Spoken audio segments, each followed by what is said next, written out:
Oke, assalamualaikum warahmatullahi wabarakatuh. Selamat pagi anak-anakku sekalian.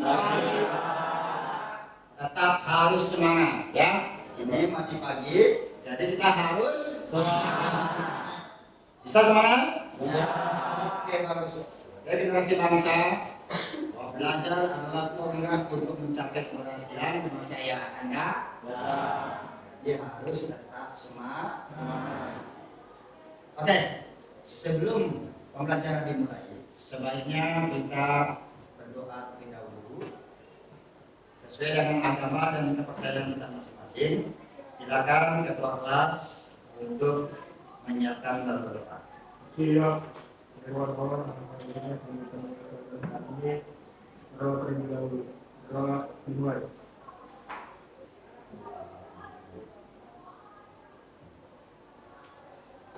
Doa saya. Bersama.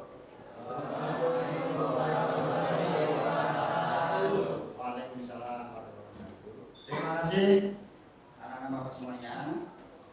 Sebelum pembelajaran inti dimulai, Bapak ini sedikit flashback atau mengulas tentang apa yang sudah dipelajari pada minggu yang lalu. Siapa yang masih ingat pengertian dari unsur-unsur karya seni? Ya, silakan. Sebutkan nama. Ya. Nama saya Mutia Ramadhani. Pengertian dari unsur seni rupa adalah suatu kesatuan yang tidak bisa dipisahkan antara satu unsur dengan unsur lainnya. Oke, bagus, kasih aplaus. Dan semangat menjawabnya terlihat sekali dari kata-katanya ya, yang penuh dengan semangat. Oke, kemudian siapa yang ingat atau masih ingat tentang apa saja sih yang termasuk di dalam unsur-unsur karya seni rupa? Boleh satu siswa satu saja, ya, tidak harus diborong. Oke, silakan. Ya, boleh. Mau satu, mau dua boleh. Oke, bagus. Sempurna, ya. Semua dijawab atau dilalap habis oleh rekan kalian, ya. Jadi sepertinya kalian sudah cukup memahami materi tentang unsur-unsur dalam karya seni rupa yang sudah dipelajari pada minggu yang lalu. Nah, sekarang apa sih atau apa yang termasuk di dalam unsur atau prinsip-prinsip dalam karya seni rupa? Prinsip-prinsip apa saja yang termasuk di dalam? Ayo, siapa yang masih ingat? Prinsip. Ayo, jangan dilupakan. Ya, oke, bagus. Sendiri nama Muhammad Mustafa P21. Saya menjelaskan tentang prinsip-prinsip karya seni rupa. Yang pertama adalah kesatuan atau unity. Ya. Yang kedua adalah keseimbangan. Yang ketiga dari ritme atau irama. Yang keempat adalah promosi. Yang kelima adalah komposisi. Dan yang keenam adalah harmonisasi. Oke, bagus sekali. Iya, yang baru saja dijawab oleh rekan kalian itu yang termasuk pada bagian-bagian prinsip karya seni rupa. Nah, sampai di sini ada tidak yang mau bertanya atau yang belum paham berkaitan dengan pembelajaran tentang unsur dan prinsip di dalam karya seni rupa dua dimensi? Ya, silakan. Saya ingin menanyakan apa arti dari itu, Pak? Ya, oke. Ada pertanyaan dari teman kalian, apa arti dari unsur titik? Nah, siapa yang bisa menjawab? Ayo. Ya, silakan.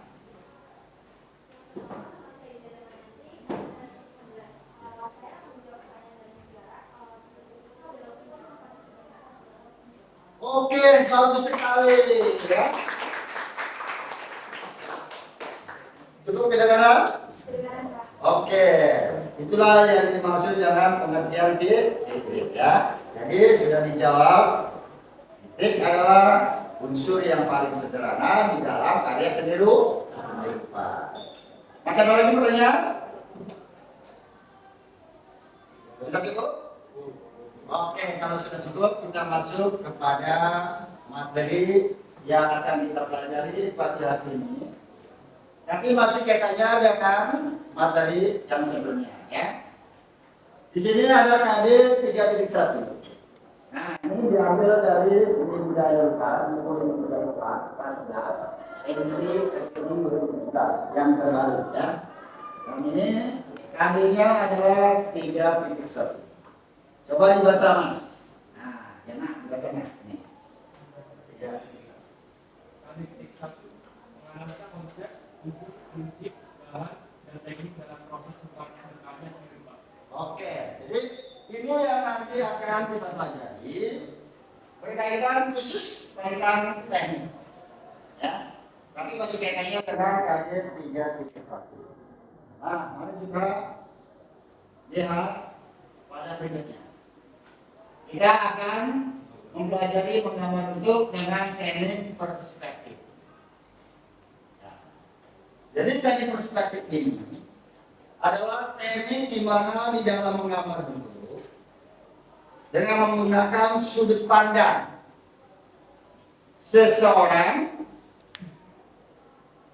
terhadap suatu objek yang akan kita gambarkan. Cukup jelas ya? Oke. Jadi perspektif itu adalah merupakan sudut pandang. Adapun tujuan fungsionalnya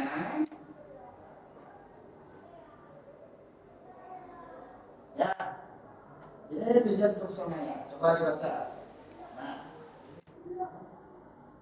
ya, dibaca. Tidak kelihatan. Dan sebenarnya oke. Kalau kondisinya memang kurang begitu terang, saya bacakan ya. Siswa dapat mempelajari, memahami tentang definisi gambar bentuk, pengertian bentuk kubistis dan simetris, teknik menggambar bentuk, media dan teknik dan juga langkah-langkah dalam menggambar bentuk sehingga dapat diterapkan dengan maksimal. Nah, jadi tujuan di sini nanti kalian dengan menggambar teknik perspektif pada suatu bentuk akan diharapkan mendapatkan hasil yang maksimal karena sesuai dengan kedudukan pandangan mata kita dalam mengamati suatu objek. Ya. Antara si A yang duduk di sana, di sini dan di situ, secara perspektif sudut pandangnya sudah berbeda. Oleh karena itu kalau sudah berbeda, otomatis hasilnya pun secara perspektif akan berbeda, ya.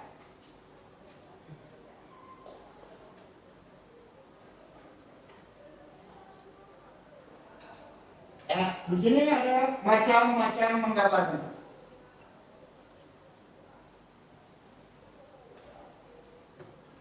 Yang pertama adalah bentuk kubistis. Jelas ya? Bentuk kubistis adalah yaitu bentuk benda geometris yang dibatasi oleh bidang-bidang datar. Kalau diambil dari pengertian kubistis itu apa sih? Ayo, siapa yang bisa mengartikan kubistis? Apa itu? Saatnya jam kedua dimulai. Ya, kubistis. It's time to begin the second lesson.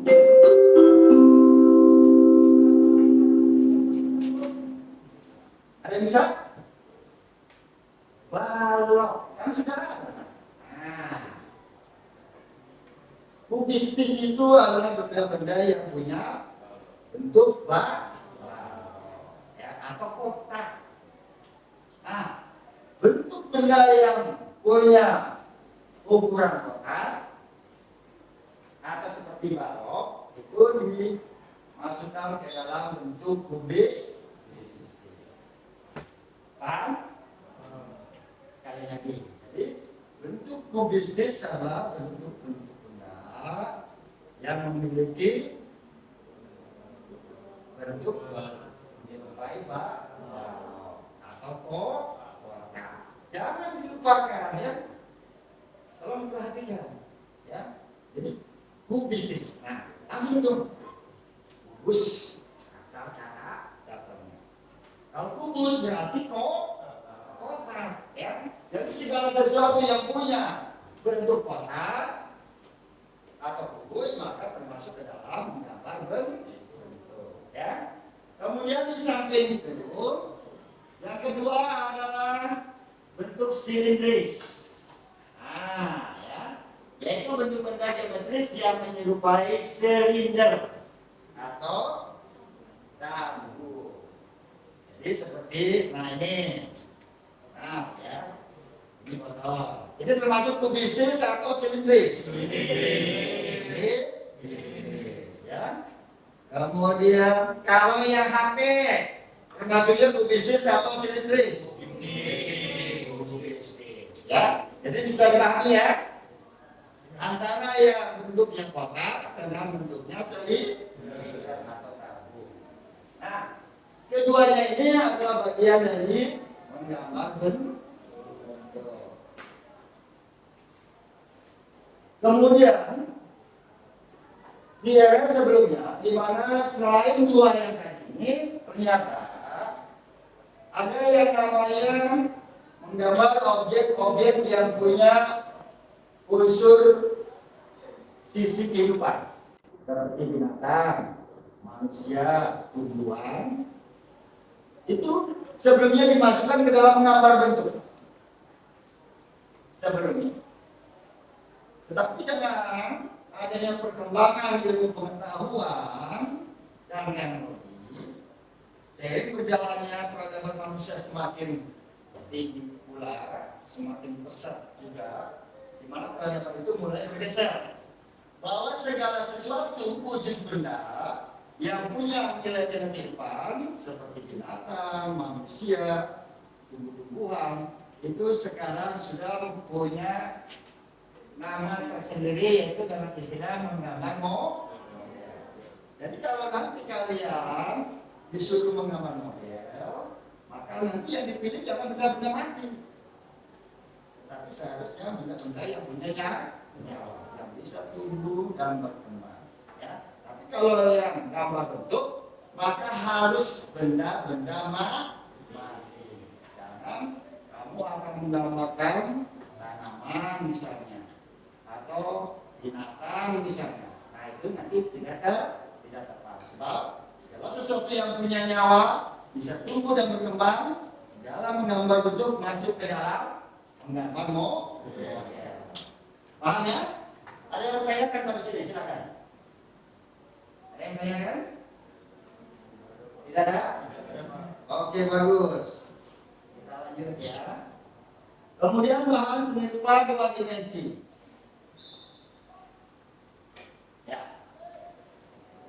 Kita tahu bahan dalam karya seni rupa dua dimensi.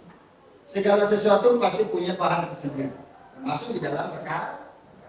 Di dalam kita, apa kalian misalnya memasak saja pakai bahan. Misalnya kalau mau masak nasi, bahannya apa? Beras ya. Kalau mau memasak air minum, bahannya apa? Air. Oke, bagus. Itu juga dalam karya seni rupa pasti ada bahan-bahan tersendiri yang nantinya bisa dipergunakan di dalam karya seni rupa. Ya, salah satunya misalnya bisa menggunakan pensil warna, pastel dan lain sebagainya. Itu termasuk ke dalam bahan-bahan dalam karya seni rupa dua dimensi. Ya. Dari sini ada pertanyaan? Tidak ada? Oke, kita lanjut ya. Oke, gambar bentuk dengan dari perspektif. Jadi menggunakan sudut pandang ya. Pertama bisa dengan menggunakan satu titik hilang. Yang kedua bisa menggunakan dua titik hilang.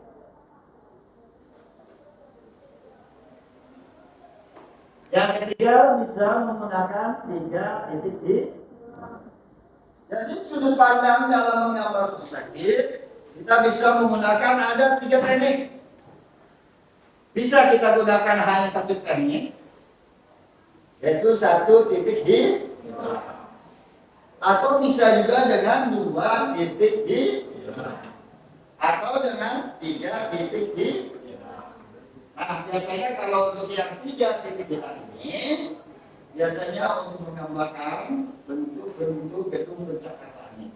Biasanya seperti itu. Dia akan tergambarkan dari sisi atas, sisi samping, sisi bawah. Artinya bisa digambarkan dari segala arah atau sisi. Ya, tetapi sebetulnya 1 titik, 2 titik, 3 titik sudah bisa kita menggambarkan bentuk apapun ya di dalam karya seni rupa 2 dimensi. Nah, nanti yang akan kita pelajari berkaitan dengan 2 titik di.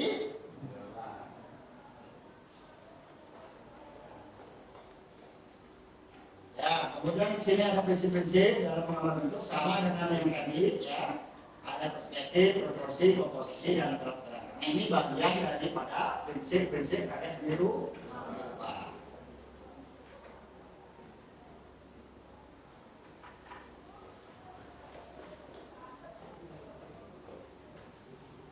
Ya, di sini ada contoh menggambar bentuk. Nah, silakan kalian pahami.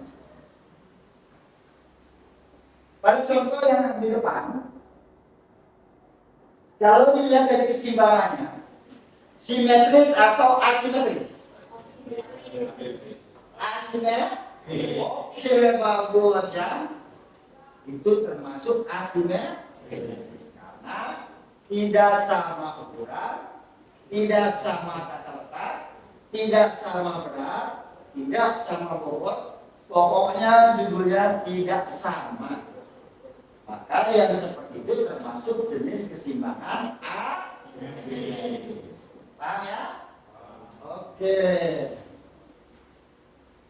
Nah, kalau yang kedua ini, coba perhatikan. Kira-kira jenis keseimbangan simetris atau asimetris? Simetris. Bisa dilihat. Di sini sama ukurannya, di sini sama ukurannya, sama tingginya, ini pun sama ya, sama posisinya, sama ukurannya, sama tingginya, sama lebarnya. Nah, yang semacam ini termasuk ke dalam keseimbangan simetris. Artinya sama ukuran, sama lebarnya, sama tata letaknya, sama posisinya dan lain sebagainya. Maka yang sama tadi masuk ke dalam simetris. Paham? Ada nggak yang mau ditanyakan sampai di sini? Silakan. Tidak ada ya? Oke, kita lanjut.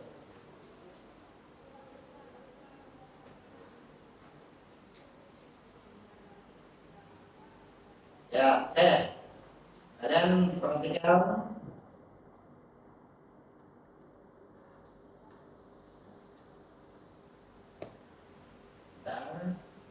Kita demonstrasikan bagaimana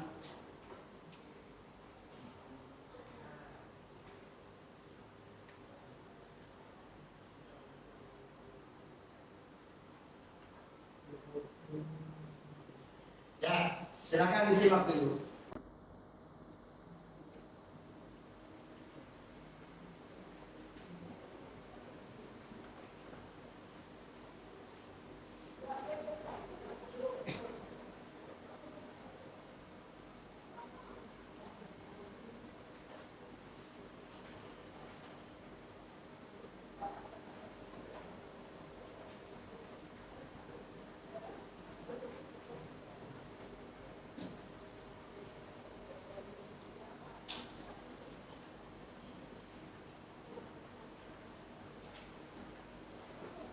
Penjelasan.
Oke.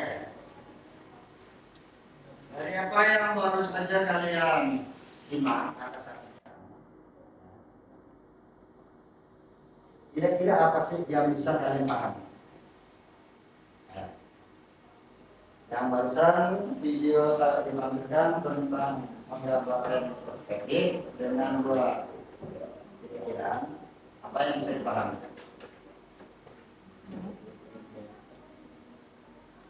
Ya, silakan yang mau menjawab pertanyaan.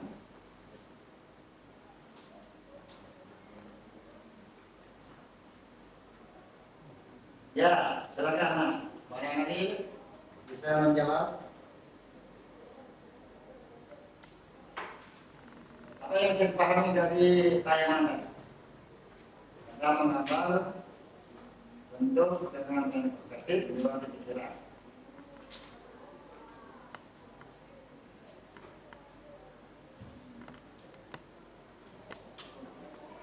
Ada yang lain? Ya, silakan.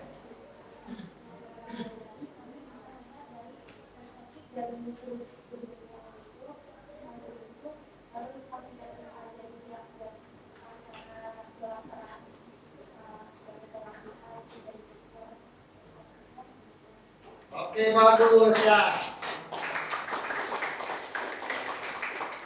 Jadi itu tandanya bahwa kalian sudah menyimak ya.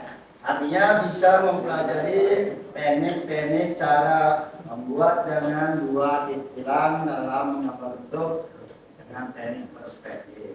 Kemudian bisa bagaimana tadi dikatakan bisa menggambarkan sisi gelap terang ya, dari hasil pewarnaan tadi. Ya, itu adalah merupakan bentuk pemahaman kalian terhadap apa yang baru saja kalian saksikan. Nah, hal semacam itu harap ya, dipahami oleh kalian terhadap segala sesuatu yang apa sih yang sedang kalian cermati tadi. Nah, pada tugas itu atau materi perspektif, ini Bapak punya contoh, ya. Jadi bahwa dalam contoh itu atau dalam menggambarkan perspektif itu kita bisa menghasilkan sebuah karya seperti ini. Ini masih sederhana, tetapi dilakukan oleh teknik perspektif dengan dua titik di jadi ini karya dua dimensi yang dihasilkan dengan menggunakan menggambar bentuk dengan teknik perspektif. Ini hasilnya, ya. Ini dihasilkan oleh kakak kelas kalian yang sudah mempelajari bagaimana cara menggambar bentuk dengan teknik perspektif. Oke. Kemudian di sini manfaatnya, ya. Selain kalian bisa menggambar karya dua dimensi dalam bentuk seperti tadi, juga bisa membuat dalam bentuk tiga dimensi, ya. Ini berkat pemahaman siswa terhadap bagaimana cara menggambar bentuk dengan teknik perspektif, sehingga bisa menghasilkan karya tiga dimensi secara perspektif pula hasilnya, ya. Dari segi bentuknya proporsional, dari segi bentuknya naturalis, ya. Bahwa ini seperti bagaikan pendopo misalnya, atau ini bisa seperti apa namanya? Saung, betul, ya, pintar. Jadi di dalam menggambar perspektif ini, kalian bisa saja membuat karya dua dimensi atau bisa memahami bagaimana cara membuat karya-karya tiga dimensi. Ini contohnya yang sudah ada, ya. Benar-benar bagaikan seperti sesungguhan, ya. Walaupun ini masih dalam bentuk miniatur, ya. Bisa dipahami? Oke. Tolong dilihat ini, ya. Ya, di depan.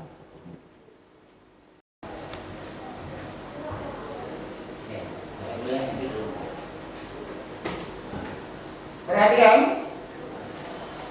Bapak akan mengajarkan bagaimana tahapan-tahapan dalam menggambar bentuk dengan teknik perspektif yang tadi barusan disaksikan. Itu kan secara global. Kita mengetahui bagaimana tahapan membuat sebuah kotak atau kubus, langkah demi langkah, ya. Nah, di sini Bapak ajarkan bagaimana kalian supaya bisa memahami dengan baik. Yang pertama ini kita buat garis cakrawala, ya, garis cakrawala atau garis horizon, atau yang biasa disebut dengan garis imajiner atau garis maya, sebagai batas pandangan mata seseorang terhadap suatu hamparan yang jauh di sana, maka bagaikan sebuah garis. Karena kita menggunakan dua titik hilang, maka kita tentukan boleh di sini TH satunya, boleh di sini TH duanya, atau boleh dibalik, terserah. Ya, nah kebetulan kebanyakan TH satu dari sini, TH dua dari sebelah kanan. Kalau kita menghadap ke papan tulis. Setelah cakrawala dan TH1, TH2 atau titik hilang 1 dan 2 sudah kita tuliskan di posisinya. Langkah yang berikutnya untuk menggambarkan hasil seperti tadi, kita tarik salah satu TH secara diagonal. Set. Nah, ini langkah 1. Karena tidak. Ini masih bebas. Derajatnya masih bebas, ya. Tarik dari TH1 secara diagonal melintang ke TH2. Kemudian berikutnya adalah tarik garis yang berlawanan dari TH2 melintasi garis 1. Nah, tuh. Ya. Karena di dalam mengambil perspektif setiap garis itu akan selalu berlawanan atau silang, ya. Itu yang harus paham. Setelah itu kita tarik kembali garis ketiga, boleh dari TH1 atau boleh dari TH2. Oke, kita mulai dari TH1 sebagai garis ketiga, harus melintasi garis kedua, ya. Nah, ini ketiga. Walaupun boleh saja ketiga ditarik dari TH2, ya. Boleh dari mana saja. Yang penting saling berlawanan. Sampai di sini paham? Oke. Kemudian yang berikutnya adalah garis keempat. Karena dua sudah dari TH1, sekarang supaya sama, diambil lagi dari TH2 melintasi garis 1 dan 3. Ini garis keempat. Garis keempat. Ya. Pertanyaan. Di sini ada pertanyaan. Sudah ada 4 garis diagonal. Apakah bidang sudah terbentuk di 4 garis ini? Sudah ya? Oke, bagus. Ini bidangnya. Ini A, ini B, ini C, ini D. Nah, ini bidang. Jadi untuk menghasilkan satu bidang ada berapa garis?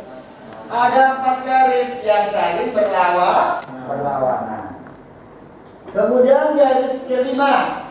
Nah, itu ada pada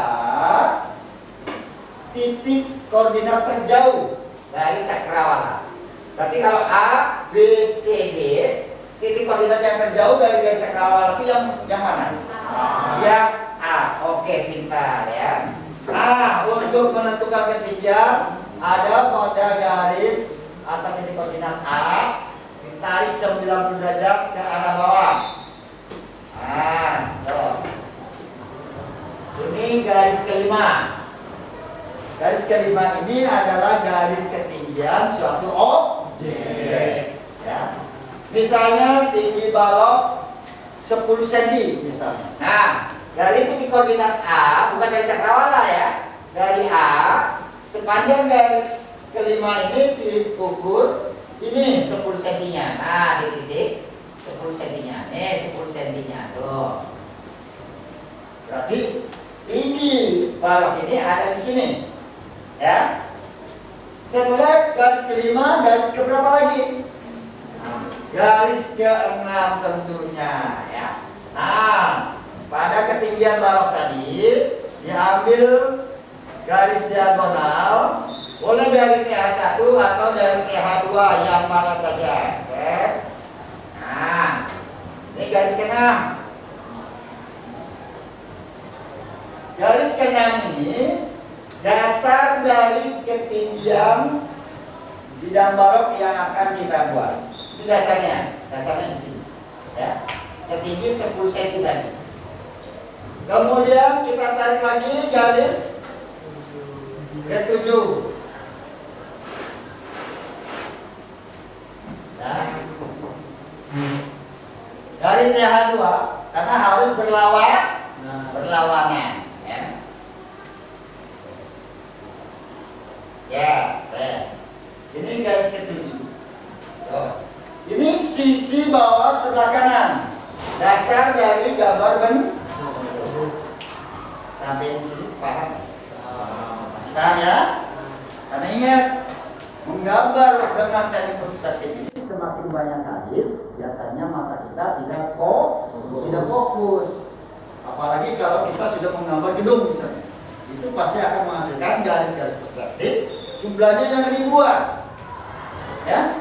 Kalau kita tidak fokus, maka akan terjadi kesalahan-kesalahan di dalam menentukan konstruksi atau bentuk dari apa yang akan kita buat, ya.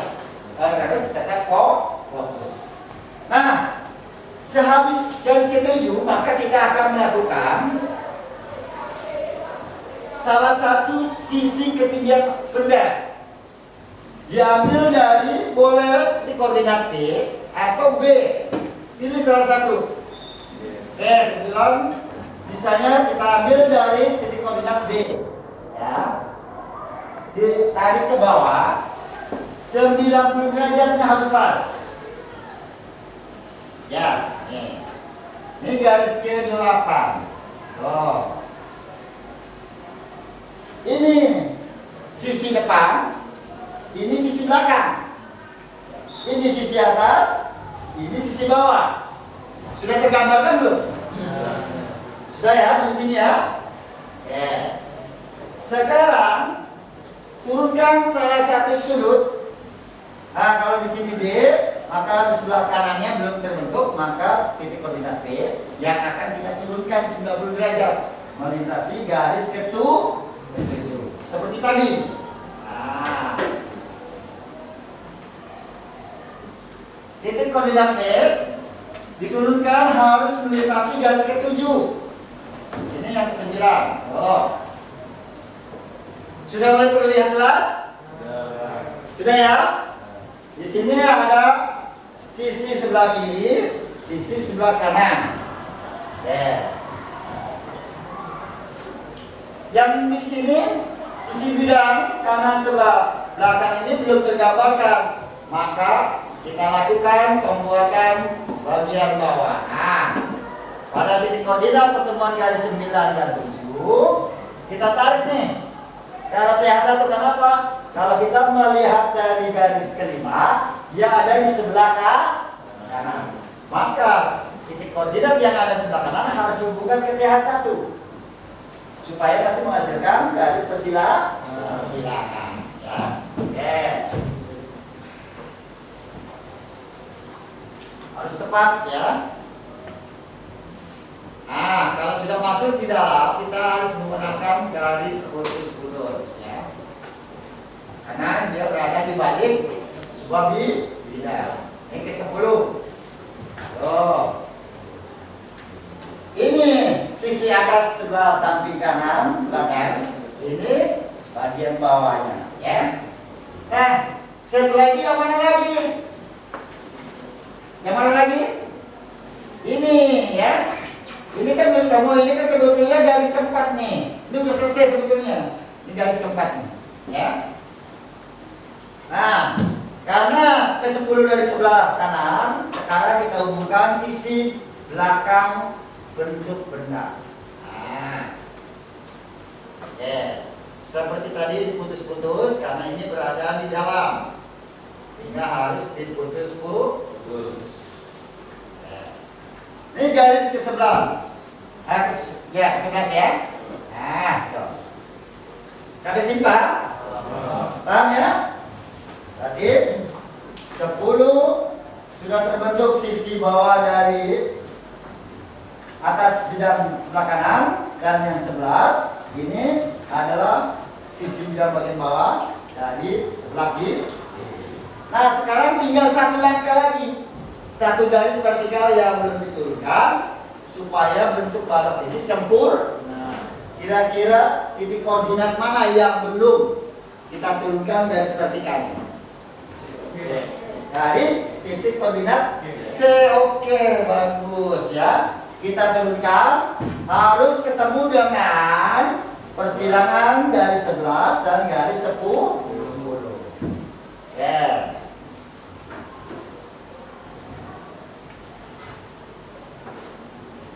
Ini tetap diputus-putus.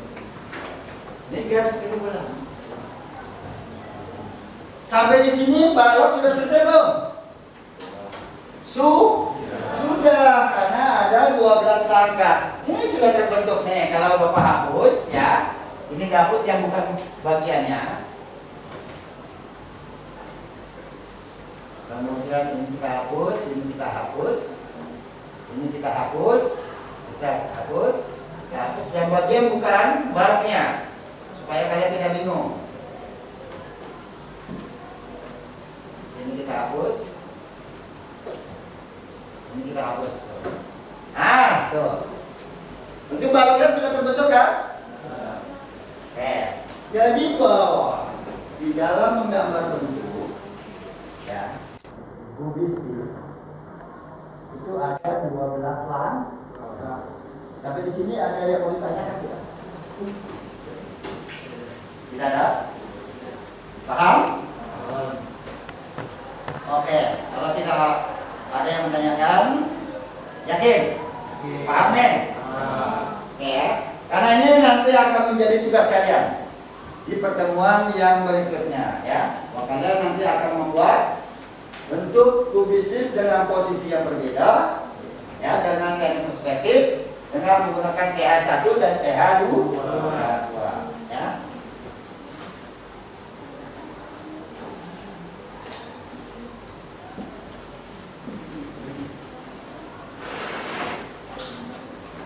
Nah, kita nggak pakai warna lagi ya.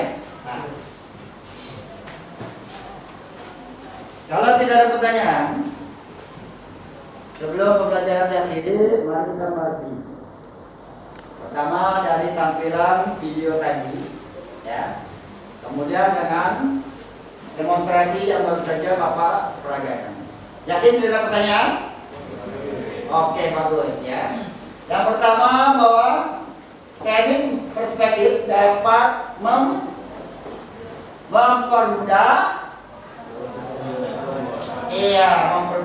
proses pembuatan apa?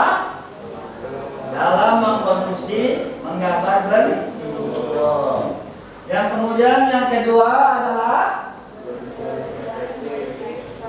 ya, garis-garis perspektif pada dasarnya adalah garis bantu dalam menggambar bentuk.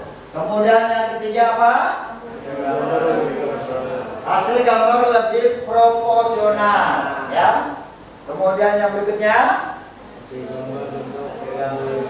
hasil gambar lebih natural atau realistis. Nah, kemudian dari konstruksi yang tadi, yang barusan step by step Bapak ajarkan, juga kita bisa pahami, ya. Yang pertama secara reviewnya atau mengulas adalah membuat garis horizon atau garis cakrawala. Itu pertama, ya. Jadi kalau kita akan membuat menggambar itu, pertama harus membuat garis cakrawala. Kemudian yang berikutnya tentukan TH1 dan TH2, ya. Ini kayak tadi itu, ada TH1, TH2, TH2. Kemudian perhatikan di dalam menggambar bentuk perspektif, ada garis berapa saja yang termasuk diagonal, ada nomor berapa saja garis yang merupakan garis vertikal. Kalau yang diagonal itu garis pada nomor berapa saja kalau kalian paham? 1, 2, 3, 4, 6, 7, 10 dan 11. Itu merupakan garis-garis yang dibuat secara diagonal.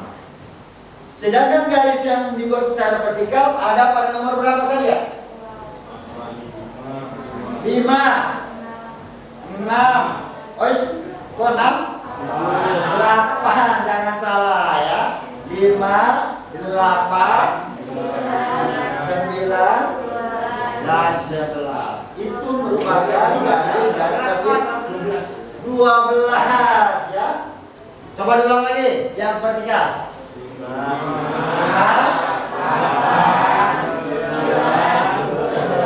iya, jangan sampai salah.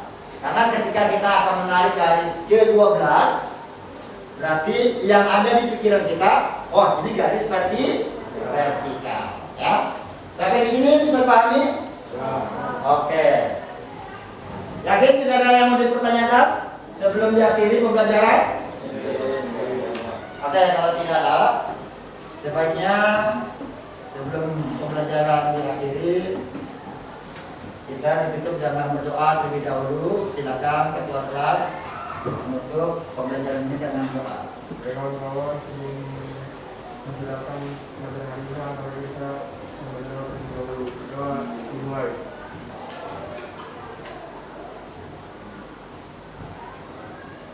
Doa selesai. Ya, terima kasih anak-anakku sekalian. Semoga pembelajaran pada kesempatan pagi ini menjadikan ilmu yang bermanfaat buat kalian. Jangan lupa ya, setelah pulang dari sini kalian langsung ke rumah, jangan mampir ke sana kemari ya.